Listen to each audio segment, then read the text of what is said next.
आयोग यानी पंडित नेहरू जी ने जो वित्त आयोग की स्थापना की थी, फिनांस कमीशन, उनका नाम बदलकर ये लोगों ने नीति आयोग कर दिया। जो लोग खुद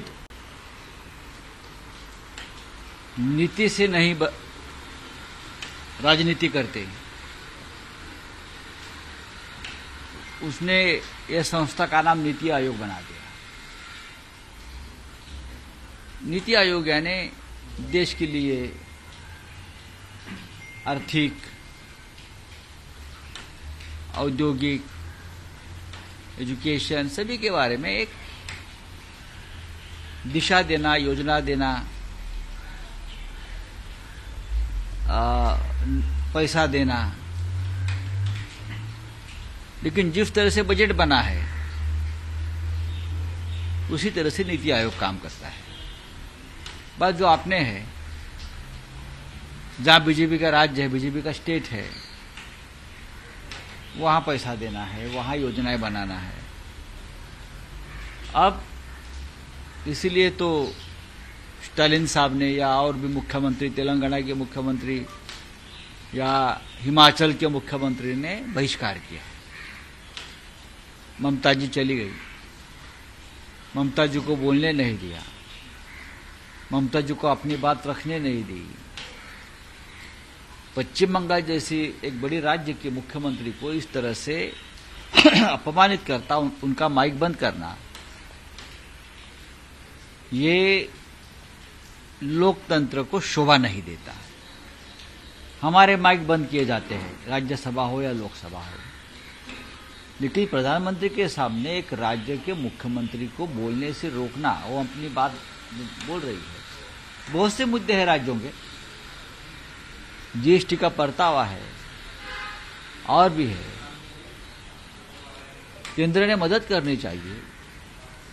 केंद्र सरकार अगर कुर्सी बचाने के लिए आंध्र प्रदेश और बिहार को भर भर के देती है, तो यह अधिकार सभी राज्यों का है। ये पैसा केंद्र सरकार का नहीं है, मोदी जी के गुजरात से नहीं आता है या अमित शाह जी के गुजरात से नहीं आता है पैसा। अब जो बांट रहे हो, ये देश की जनता का पैसा है, वो टैक्स कलेक्शन है, वो जीएसटी है। क्या मिला महाराष्ट्र को? मुख्यमंत्री गए वहां, गाड़ी पर हाथ घुमाकर आ गए, मिला क्या महाराष्ट्र को? तो ममता जी का जो एक मुख्यमंत्री का अपमान हुआ है, ये ठीक नहीं है, इतने में कहूंगा। नहीं जा रहे दिल्ली में, नीतीश कुमार ने क्या किया मालूम नहीं, लेकिन नीतीश कुमार के प्रतिनिधि के तौर पर उनके केंद्रीय मंत्री वहां मैंने देखा है। नीतीश कुमार जी की मानसिक हालत ठीक नहीं है, ऐसे लोग बोलते हैं, इसलिए उनको वहां नहीं लाया गया होगा, क्या अभी बता सकता हूं मैं। लेकिन उनके केंद्रीय मंत्री वहां बैठे थे, मैंने देखा है। तर राष्ट्रवादी सत्तेत सामील होण्यापूर्वी अजित पवारांनी अनेकदा अमित शहांची गुप्त भेट घेतली होती। जवळपास 10 वेळा भेटी झाली। एवढंच नव्हे तर मास्क आणि टोपी घालून अजित पवार दिल्लीत जायचे आणि फ्लाईटचं तिकीट बुक करताना देखील ते ए पवार या नावाने फ्लाईटचं बुकिंग करायचे आणि ह्याचा सगळ्याचा गौप्यस्फोट हा स्वतः अजित पवारांनी केला। कशा अगोदर देखील देवेंद्र फडणवीस शिंदेना भेटायला जायचे, हुडी घालून, फरकॅप घालून, तोंडाला मुखवटे घालून। बघा, याचाच अर्थ असा, यांचं राजकारण किंवा यांचं कपट महाराष्ट्रासंदर्भातलं किती आधीपासून सुरू होतं, हे तुम्हाला आता हळूहळू स्पष्ट होत आहे। महाराष्ट्राला रंगमंच किंवा नाटकाची फार मोठी परंपरा आहे। महाराष्ट्राच्या रंगमंचानं अनेक मोठे मोठे कलाकार दिले, अगदी बालगंधर्वांपासून डॉक्टर श्रीराम लागूंपर्यंत, नाना पाटेकरांपर्यंत, अलीकडे प्रशांत दामल्यांचा आपण पाहतो, अनेक मोठे मोठे कलाकार दिले। अनेक परंपरा आहे नाट्यसृष्टीची महाराष्ट्राला। त्या नाट्यसृष्टीनं अजित पवार, देवेंद्र फडणवीस, एकनाथ शिंदे यांच्याकडे दुर्लक्ष केलेलं दिसत आहे। यांना सुद्धा यापुढे रंगमंचावर त्यांच्या नाटकात सहभागी करून घेतला पाहिजे, कारण इतक्या उत्तम पद्धतीने ते मेकअप करतात, इतक्या उत्तम पद्धतीने आपले चेहरे बदलतात, इतक्या उत्तम पद्धतीनं फिरत्या रंगमंचावर काम करतात राजकारणातल्या. आता पहा ना, अजित पवार हे एखाद्या गुप्तहेराप्रमाणे, रहस्य नाटकाप्रमाणे नाव बदलून, टोप्या बदलून वगैरे वगैरे वगैरे, खोट्या मिशा लावून पिळदार, हे दिल्लीत अमित शहाना भेटायला जात होते. देवेंद्र फडणवीस आणि एकनाथ शिंदे हे रात्री 12 नंतर वेश बदलून मुंबईतल्या दिव्याच्या लाईट खाली बसून सरकार कसं पाडायचं याच्यावर चर्चा करत होते. आणि हे दोघे बोलतायत, हे लोक त्यांना ओळखत नव्हते. म्हणजे किती हुबेहूब मेकअप केला होता, किती हुबेहूब मेकअप. म्हणजे फार मोठी गोष्ट आहे की हे कलाकार, या कलाकारांनी राजकारणातल्या मराठी नाट्यसृष्टीचं आणि आपल्या चित्रपट पडद्याचं फार मोठं नुकसान केलं आहे. आता एकनाथ शिंदे वगैरे लोक सिनेमे काढतायत खोट्या कथा लिहून. त्यांनी स्वतःवरती हे त्यांनी जे नाटक रचलं होतं त्याच्यावर एखादं नाटक, एखादा सिनेमा जर त्यांना लिहिता येत नसेल तर मी उत्तम लेखक आहे, मी लिहितो आणि मला हे प्रसंग त्यांच्यापेक्षा जास्त माहिती आहे. एकनाथ शिंदे हे आतापासून वेश बदलून जात नव्हते, तर पृथ्वीराज चव्हाण मुख्यमंत्री असताना अमित शहाला आपलं अहमद पटेलना भेटायलाही वेश पालटून जात होते.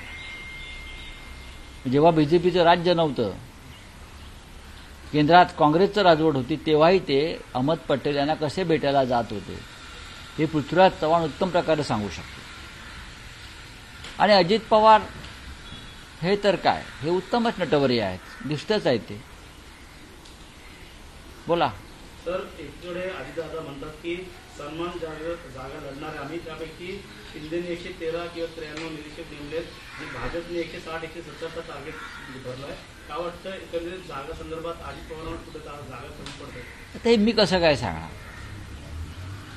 एकनाथ शिंदे हे इतके मोठे नेते आहेत भारतीय जनता पक्ष आणि अजित पवार यांच्या युतीतले, की ते 288 जागा लढवू शकतात.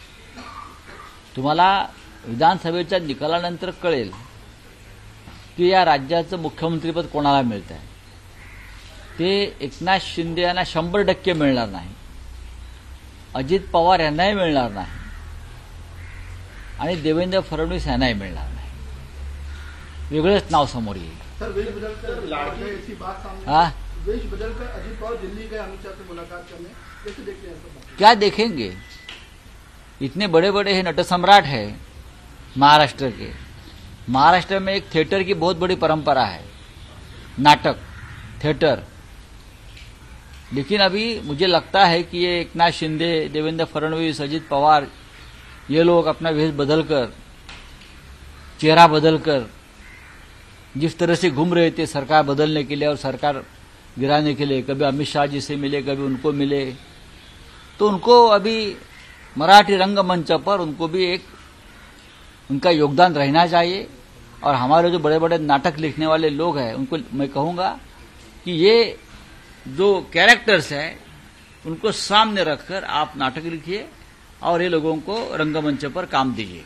सर, लाडकी बहीण योजनेमुळे विरोधकांना पोटदुखी सुरू झालेली आहे आणि लोकांना पैसे मिळू नये हा सावत्र भावाचा प्रयत्न आहे असा आरोप शिंदे करतात. बघा, शिंद्यांचं पोटामध्ये काय आहे, ओठात काय आहे हे अख्ख्या महाराष्ट्रानं पाहिलं. त्याच्यामुळे शिंद्यांच्या बोलण्याकडे लक्ष देऊ नका. महाराष्ट्रावर 8 लाख कोटीचं कर्ज आहे. या 8 लाख कोटीच्या कर्जातून हे आपल्या लाडका बहिणींचा उद्धार कसा करणार, लाडका बहीण योजनेतून, हे त्यांनी स्पष्ट केलं पाहिजे.